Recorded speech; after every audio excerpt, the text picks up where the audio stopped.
अच्छा डॉक्टर आप आए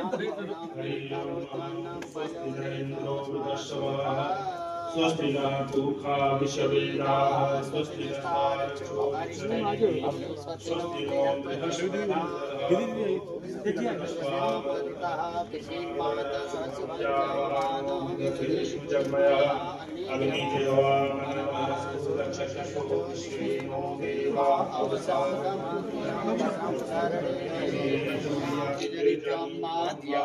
ओम देव शांतिरंतरिक्षं शांति शांति ओम शांति शांति शांति। कृपया दिनेश मिश्रा जी और आए और माननीय विधायक जी का सम्मान करें।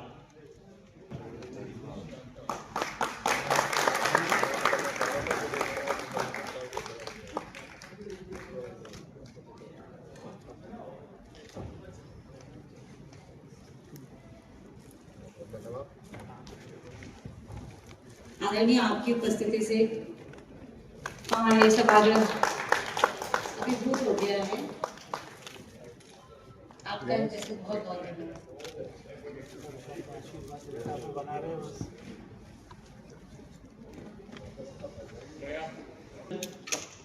दिनेश मिश्रा जी।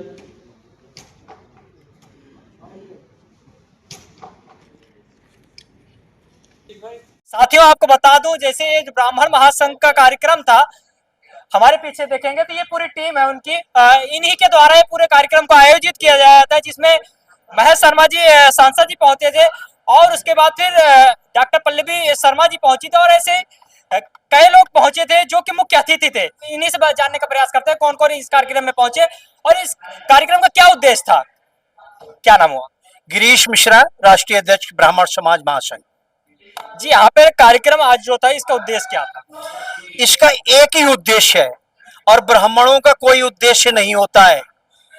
ब्राह्मणों का यही उद्देश्य है कि सभी समुदाय को, सभी वर्गों को एक साथ रखना, एकत्रित करना, उनको संगठित करना और हमारे सनातन को आगे बढ़ाना, मजबूत करना। आज कार्यक्रम में यहाँ पर कई लोगों की उपस्थिति है। किन किन को आपने मुख्य अतिथि में आमंत्रित किया? मुख्य अतिथि हमारे माननीय राज्यपाल कलराज मिश्रा जी थे, जो कि आए भी थे, और विशेष अतिथि हमारे पूर्व उप मुख्यमंत्री दिनेश शर्मा जी और हमारे सांसद जी डॉक्टर महेश शर्मा जी एवं हमारे कई एक और भी विशेष अतिथि। जी, यहाँ पर जो कार्यक्रम में तमाम ब्राह्मण यहाँ पे एकत्रित हुए, तो सवाल हमारा ये चीज रहेगा कि यहाँ पे हम एकत्रित हो रहे हैं, फिर बाहर जाके हम भटक क्यों जा रहे हैं?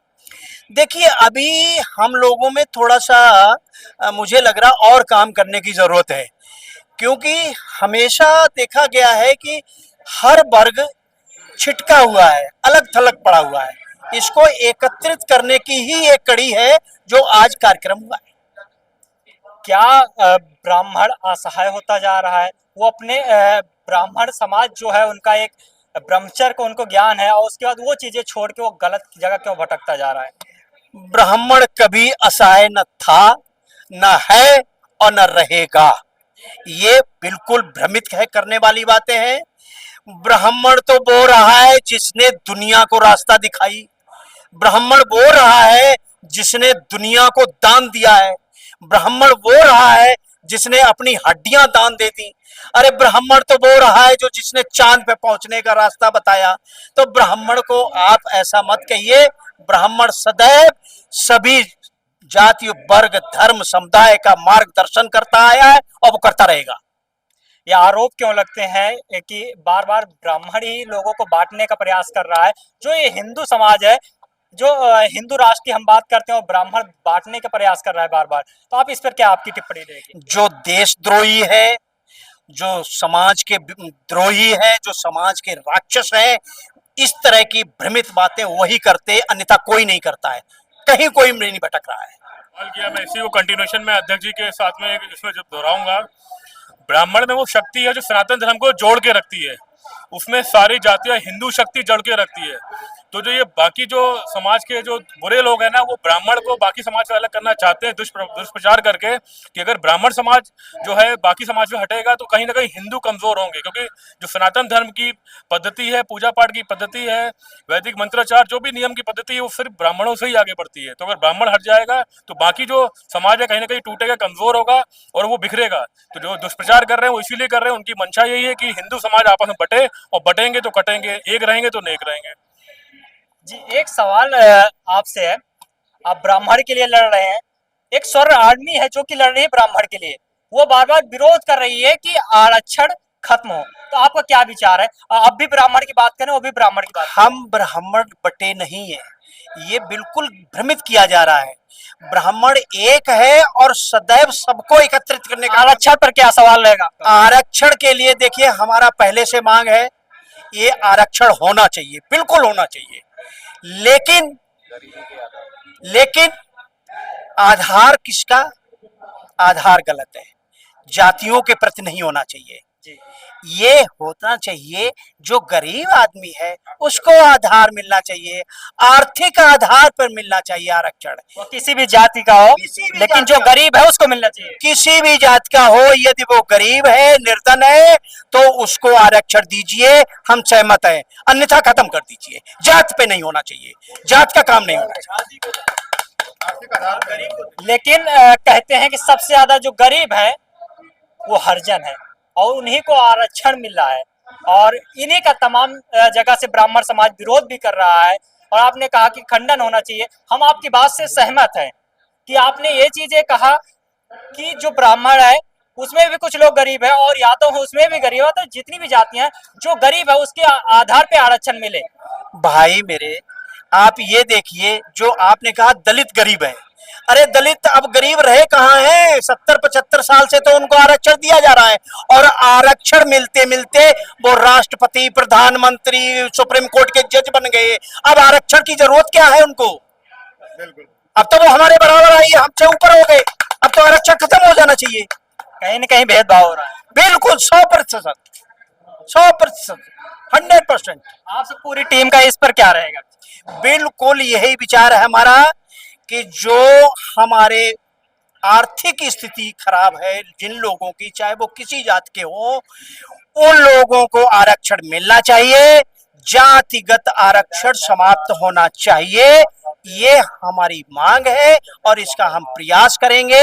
इसके लिए हमने कई बार चिट्ठियां भी लिखी, प्रधानमंत्री को भी लिखी, राष्ट्रपति को भी लिखी, और आगे भी हम इस पे काम करेंगे। यूनिवर्सिटीज में आरक्षण होता है, जो ब्राह्मण परिवार होता है वो पीछे रह जाता है, बल्कि उसकी बहुत अच्छी रैंकिंग आती है तब भी वो पीछे रहता है, और जो कम रैंकिंग वाले होते हैं वो बहुत आगे निकल जाते हैं। और यहाँ कहीं हमारी जो इकोनॉमी है, हमारी जो आगे बढ़ने की सोच है वो दब जाती है, और हम एजुकेशन वाइज पीछे रह जाते हैं, क्योंकि जो बहुत कम मार्क्स ला रहा है ओबीसी, एससी, एसटी, वो आगे निकल जाते हैं। और जो ब्राह्मण समाज के, जो समाज के वर्ग के लोग हैं, बच्चे हैं, वो कहीं ना कहीं पीछे रह जाते हैं। इतना कैलिबर होते हुए भी, इतना सब कुछ होते हुए भी बहुत पीछे रह जाते हैं वो हर चीज में। तो कहीं न कहीं ये सबको देखकर एक साथ संविधान की बात की जाती है, सबको साथ लेकर चला जाए। हाँ, सबको साथ लेकर चलना चाहिए, कहीं पर ये भेदभाव नहीं होना चाहिए कि मार्क्स उसके ज्यादा है या आप जातिवाद के हिसाब से वो न डिवीजन कर दो, ठीक है, आरक्षण दे दो, ये दे दो, वो दे दो, ये गलत चीज है। इससे जो हमारा वर्ग है, जो ब्राह्मण परिवार है, वो टूट रहा है, क्योंकि उनको आगे निकलने की अपॉर्चुनिटी ही खत्म हो जाती है कहीं ना कहीं। आरक्षण तो एक विषय है, लेकिन सबसे बड़ा मुद्दा शिक्षा है। सबसे बड़ा मुद्दा शिक्षा इसलिए है कि ऐसे कई निम्न जाति के, जिन्हें आप निम्न कैसे, निम्न तो कोई रह ही नहीं गया, लेकिन ऐसे कई लोग हैं ना, जो पूरा खानदान कमा रहा है, कुछ ना कुछ कर रहा है, लेकिन शिक्षा नहीं है, वो काम करना ही नहीं चाहते हैं। तो उसके लिए भी आप ब्राह्मणों को दोष नहीं देंगे। आरक्षण देना है, दीजिए, सबको दीजिए, ब्राह्मणों को भी आरक्षण दीजिए। इक्वालिटी होनी चाहिए। जब हमारा संविधान हमें समानता का अधिकार देता है तो इसमें भी देना चाहिए। मैं आपको रिसेंटली एक एग्जांपल देती हूँ। हमारे यहाँ कूड़ा उठाने वाले कई लोग आते हैं, वो पूरी फैमिली लगी हुई है, वो 2 घंटे काम करते हैं मॉर्निंग में, और ये लगा लीजिए कि इतना अर्न करते हैं जितना हम पूरी मतलब 3-4 फैमिली काम करके भी वो उतना अर्न नहीं कर पाते हैं, क्योंकि वो करना नहीं चाहते। तो क्या वो आरक्षण नहीं है? सफाई का काम उन्होंने करके रखा है ना, तो आपको जहाँ पे चाहिए वहाँ वो सिक्योरिटी है। आज अगर कोई दूसरा वो काम करने जाए तो वो पहले खड़े हो जाएंगे डंडा लेके कि नहीं जी हमारा काम है, ये हमारा क्षेत्र है। सब बटे हुए हैं, तो भाई ब्राह्मणों पर कलंक लगाना बंद सरकार से आप क्या कहेंगे? सरकार से मैं यही कहूंगी कि जो आरक्षण मिला हुआ है, क्योंकि एकदम से बंद करने पे बहुत हंगामा होगा, उसका एक बार आप मूल्यांकन करिए। जो जिनको एक बार मिल गया उन्हें रिपीट मत दीजिए। किसी भी आरक्षण को अगर उन्हें एक बार आरक्षण मिल गया है तो रिपीट मत कीजिए, क्योंकि जनसंख्या बहुत ज्यादा है। अगर आप एक ही परिवार के लोगों को रिपीट आरक्षण देते रहेंगे तो जो जिनको चाहिए, जो वंचित है, वो वंचित ही रह जाएंगे। सबसे ज्यादा आसान तरीका ये है कि आप इसका मूल्यांकन करिए। जिसको एक बार आरक्षण मिला है उसको दोबारा नहीं मिलना चाहिए, किसी भी क्षेत्र में नहीं मिलना चाहिए। क्यों आपको बता दूं, जैसे ब्राह्मण महासंघ का जो कार्यक्रम था, हमारे साथ राष्ट्रीय अध्यक्ष गिरीश मिश्रा जी थे, इनके द्वारा पूरे कार्यक्रम को आयोजित किया गया था। बाकी इन तमाम मुद्दों को लेकर जो हमने चर्चा की, आपको वीडियो कैसे लगी, वीडियो को ज्यादा शेयर करें। वीडियो देखने के लिए धन्यवाद, नमस्कार, जय हिंद।